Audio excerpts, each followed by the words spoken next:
नमस्कार, राम राम जी, जय माता दी। मैं आचार्य वीरेंद्र एस्ट्रो वास्तु गुरु यूट्यूब चैनल पर आपका स्वागत करता हूं, हार्दिक अभिनंदन करता हूं। आज की इस श्रृंखला में, वीडियोस की श्रृंखला में मैं चर्चा करूंगा श्रावण मास में क्या किया जाए कि आपके ऊपर भगवान भोले शंकर की पूरी कृपा आपको मिले, उनका आशीर्वाद आपको मिले। क्या ऐसा करें जिससे कि आपके जीवन में सुख और समृद्धि का वास हो, परिवार में सुख शांति बनी रहे। ये दो वीडियोस हैं वास्तव में, पार्ट 1 और पार्ट 2 करके। इन दोनों वीडियोस को आप जरूर देखिएगा। वास्तव में ये जो जानकारी है ये आपके लिए बड़ी महत्वपूर्ण है, अद्वितीय है, बड़ी सटीक है और वास्तव में बड़ी चमत्कारिक भी है। केवल ये वीडियोस बनाने का प्रयोजन, इनका तात्पर्य यही है कि जो उपाय मैं आपको बता रहा हूं ये उपाय केवल श्रावण मास में करने के लिए ही बताए गए हैं और इनका फल केवल श्रावण मास में ही, जब इन उपायों को किया जाएगा तभी इसका लाभ ज्यादा मिलेगा।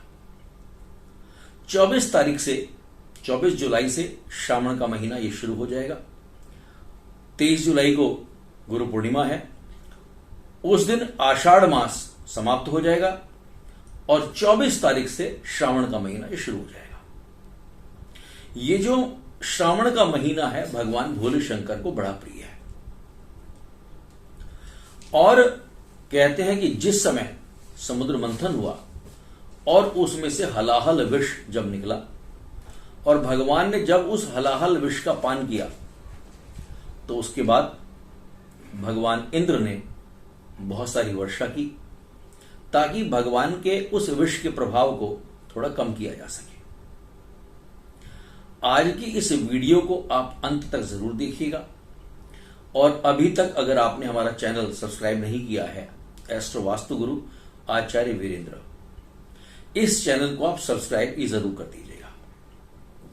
चलिए अब हम चर्चा करेंगे श्रावण मास में कुछ ऐसे उपाय, ऐसा क्या किया जाए श्रावण मास में जिससे कि भगवान शिव की कृपा आप पर और पूरे परिवार पर ये बनी रहे। ये उपाय केवल श्रावण मास के लिए ही बताए गए हैं, अन्य मास में भी किए जा सकते हैं, लेकिन श्रावण मास में किए गए इन उपायों का आपको असंख्य परिणाम ये आपको प्राप्त होगा। कई गुना होकर के आपको जो इसका रिजल्ट है, जो इसका प्रभाव है, जो इसके शुभ परिणाम है, ये आपको मिलने वाले हैं। चलिए अब हम चर्चा करेंगे श्रावण मास में क्या करना है। सबसे पहली बात, इस महीने में 21 बेल पत्र ये ले लीजिएगा। जी हाँ, 21 बेल पत्र, और उन बेल पत्रों के ऊपर आप चंदन से या केसर से आप उन हर पत्ते के ऊपर ओम नमः शिवाय ऐसा आप उसके ऊपर अंकित कीजिएगा, लिख लीजिएगा। और उसके पश्चात उस बेल पत्र को आप शिवलिंग के ऊपर, भगवान भोले शंकर के ऊपर आप उस बेल पत्र को अर्पित कर दें। आपके जीवन में सुख, समृद्धि, ऐश्वर्य, पराक्रम ये आपको निश्चित रूप से प्राप्त होगा, ऐसा मेरा पूर्ण विश्वास है। आपके सामने कोई भी परेशानी, परिवार में किसी भी तरह की समस्या आपके परिवार में चल रही है, केवल श्रावण के महीने में अगर आप गौमूत्र, जी हां, गौमूत्र ले लेते हैं और रोज प्रतिदिन उस गौमूत्र का छिड़काव करते हैं और साथ साथ गूगल जो है उसको आप, उसकी जो धूप है वो देनी चाहिए। इस उपाय को करने से भी आपके जीवन में सुख और समृद्धि का वास होगा और परिवार में किसी भी प्रकार की कोई भी कठिनाई है, कोई भी विपत्ति है, कोई भी आपदा है, उससे आपको लाभ मिलने वाला है। ध्यान रहिएगा, ये उपाय केवल श्रावण के महीने में ही करने के योग्य हैं, इसीलिए इस महीने के अंदर, सावन के महीने में इन उपायों को आप निश्चित रूप से कर लीजिएगा। अगर परिवार में कोई ऐसा सदस्य है जो विवाह के योग्य हो गया है और उसके विवाह में बाधा आ रही है, बात बनते बनते बिगड़ रही है, सब कुछ ठीक हो जाता है, जन्म पत्री का मिलान भी हो गया, बच्चों की आपस में प्रकृति भी मिलती है, घर परिवार के लोगों में भी सहमति है, लेकिन अंत में जाकर के कोई ऐसी समस्या आती है कि वहां पर टाल हो जाती है, वहां पर विवाह जो है वह संभव नहीं हो पाता, तो आपने क्या करना है, केसर के जो दूध है उस दूध में थोड़ा दूध के अंदर थोड़ा केसर मिला लीजिएगा आप, और उस दूध को, केसर युक्त जो दुग्ध है उसको आपने शिवलिंग के ऊपर ये चढ़ाना है। ये उपाय भी केवल सावन के महीने में ही करने के योग्य है। सावन के महीने की हमारी दुनिया की सबसे श्रेष्ठ अगर कोई विवाहित युगल जोड़ी है तो भगवान शिव और पार्वती है। स्त्रियां कैसा पति चाहती हैं, भगवान शिव की तरह चाहती हैं। इसलिए दुनिया की सबसे सुंदर और श्रेष्ठ अगर कोई युगल जोड़ी है तो वो शिव और पार्वती है। सावन का महीना ऐसी स्त्रियों के लिए जो विवाह की मंगल कामना करती है, उनको सुयोग्य वर मिले, उनको ये उपाय ये अवश्य करना चाहिए। सावन के महीने में अगर आप नंदी बैल को, देखिए गाय को तो हम खिलाते हैं, लेकिन नंदी बैल जो है उनको अगर हम हरा चारा खिलाते हैं तो आपके जीवन में सुख और समृद्धि इसका वास रहेगा और मन हमेशा प्रसन्न रहने वाला है। बड़ा सटीक उपाय है। सावन के महीने में अगर आप गरीबों को भोजन करवा देते हैं, आपके घर में कभी भी अन्न की कमी नहीं होगी। घर में हमेशा मां अन्नपूर्णा की कृपा जो है ये आपके ऊपर बनी रहेगी, और स्वर्ग में जो हमारे पितृ बैठे हुए हैं उनकी आत्मा को भी शांति मिलने वाली है। बहुत अच्छा उपाय है। ये भी उपाय केवल सावन के महीने में ही करने की योग्य है, इसलिए इस उपाय को भी आप इस महीने में अवश्य कर लीजिएगा।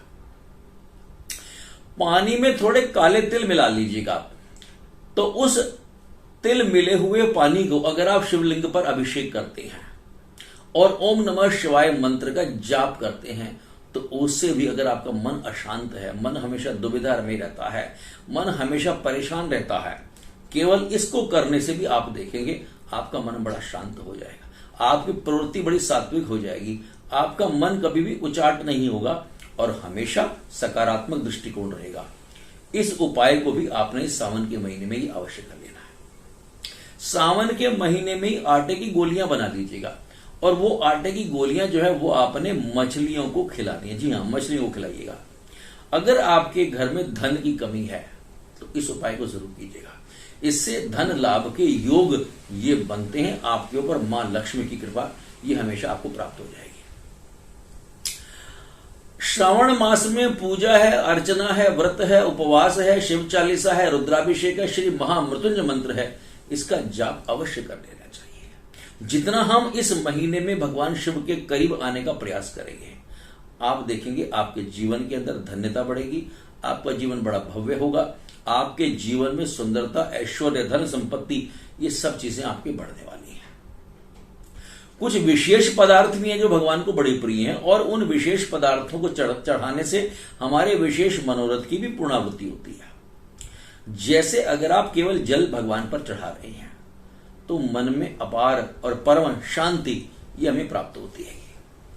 अगर भगवान शिव को इस श्रावण के महीने में दूध और दही की धारा ये आप चढ़ाते हैं, अगर आपका विवाह हो गया है और संतान की चिंता बनी हुई है, संतान परिवार में नहीं हो पा रही है, तो ऐसे लोगों को सावन के महीने के अंदर दूध और दही इसकी धार जो है ये शिवलिंग के ऊपर चढ़ानी चाहिए। अगर आपके घर में धन को लेकर के परेशानी है, लक्ष्मी जी की कृपा नहीं है, तो आपको गन्ने का रस ये शिवलिंग के ऊपर चढ़ाना चाहिए, और श्रावण मास इसके लिए बड़ा श्रेष्ठ है। इसमें आप कीजिएगा, कभी भी आपके पास धन की कमी नहीं रहेगी। कई बार हमारे पास धन तो आता है लेकिन उस धन को हम बचा नहीं पाते हैं। ऐसी परिस्थिति के अंदर मधु यानी शहद, अगर शिवलिंग के ऊपर श्रावण मास के अंदर मधु भगवान को चढ़ाया जाता है तो आप अपनी सेविंग्स को बढ़ा सकते हैं, आप अपनी बचत को बढ़ा सकते हैं। इस उपाय को भी आप इस सावन के महीने में ये जरूर चढ़ा लीजिएगा। अगर आप केवल घी चढ़ाते हैं भगवान के ऊपर, घी से आप उनका अभिषेक करते हैं, ऐश्वर्य, जीवन का जितना भी भौतिक सुख है, आपका मान सम्मान है, आपकी प्रतिष्ठा है, ये आपकी बढ़ जाती है। अगर आप शिवलिंग के ऊपर किसी तीर्थ का जल, जैसे हरिद्वार से, नासिक से, प्रयाग से आप जल लाकर लाते हैं और उन तीर्थों का जल अगर आप उससे रुद्राभिषेक करते हैं तो सीधी मोक्ष की प्राप्ति है। जन्म और मृत्यु के बंधन से ऐसा व्यक्ति जो है वो मुक्त हो जाता है। अगर आप 3 पत्तों वाला बेलपत्र, जिसके 3 पत्ते होते हैं, ऐसा पत्र अगर आप चढ़ा जाते हैं तो कहते हैं ऐसे व्यक्ति के 3 जन्मों के जो पाप हैं वो शांत हो जाते हैं। ऐसे व्यक्ति के 3 जन्मों के पाप ये नष्ट हो जाते हैं, ऐसा कहा गया है। वैसे तो कहते हैं कुछ भी नहीं कर पाए, जाने या अनजाने भी अगर आपसे केवल 4 बूंद जल भी अगर भगवान शिव पर चढ़ गई है, जी हाँ, अगर सावन के महीने में आपने संकल्प लेकर के और आप पूरा मान करके और पूरा मन को व्यवस्थित करके आप गए हैं, पूरे संकल्प के साथ आपने भगवान को केवल 4 बूंद जल की चढ़ा दी, या गलती से आपसे चढ़ गई, अनजाने में भी आपसे चढ़ गई 4 बूंद जल की, तो कहते हैं कि जो हमारे 4 पुरुषार्थ हैं, धर्म अर्थ काम और मोक्ष, ऐसे व्यक्ति को चारों पुरुषार्थ की प्राप्ति हो जाती है। कि सावन में केवल 4 बूंद, देखिए कितना बढ़िया और सरल सा उपाय है, केवल 4 बूंद जल चढ़ाने से सारे पुरुषार्थों की उसको प्राप्ति हो जाती है।